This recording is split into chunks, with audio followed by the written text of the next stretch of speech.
Hello. Sheldon asks a good question, doesn't he? How could anyone not love maths?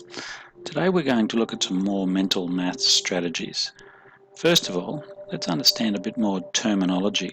If we multiply two numbers together, 2 times 3, that equals 6, we say that 6 is the product of 2 and 3. That is, we multiplied 2 and 3 together to give us 6, and the answer is the product.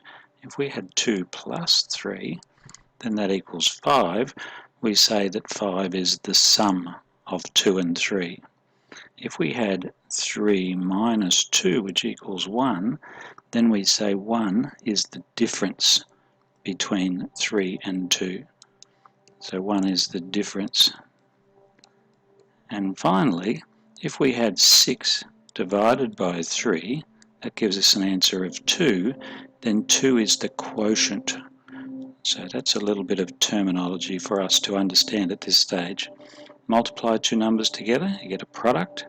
Add two numbers together, you get a sum. Take one number away from another, and you get a difference. And then you divide one number by another. The answer that you get is a quotient. So now we're going to look at products and sums. We're going to look at something called a distributive law. So this is a good mental math strategy for us. So let's say we've got 6 times 13. What we're going to do is to break the second number down into smaller parts. So we're going to break it down into its tens and its ones.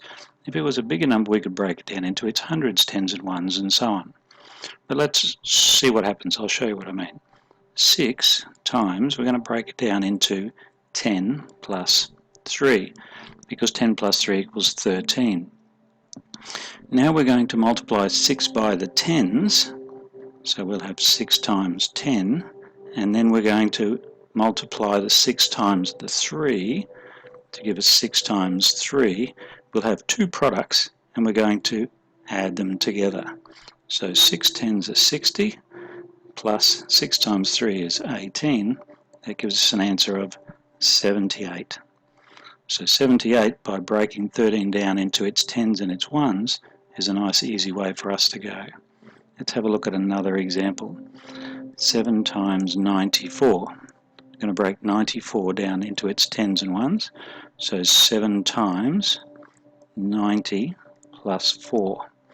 Now we're going to multiply 7 by the tens, 7 times 90, and we're going to multiply 7 by the ones, so 7 times 4. We'll have two products. 7 times 90 is 630. 7 nines are 63 plus the 0, and 7 fours are 28.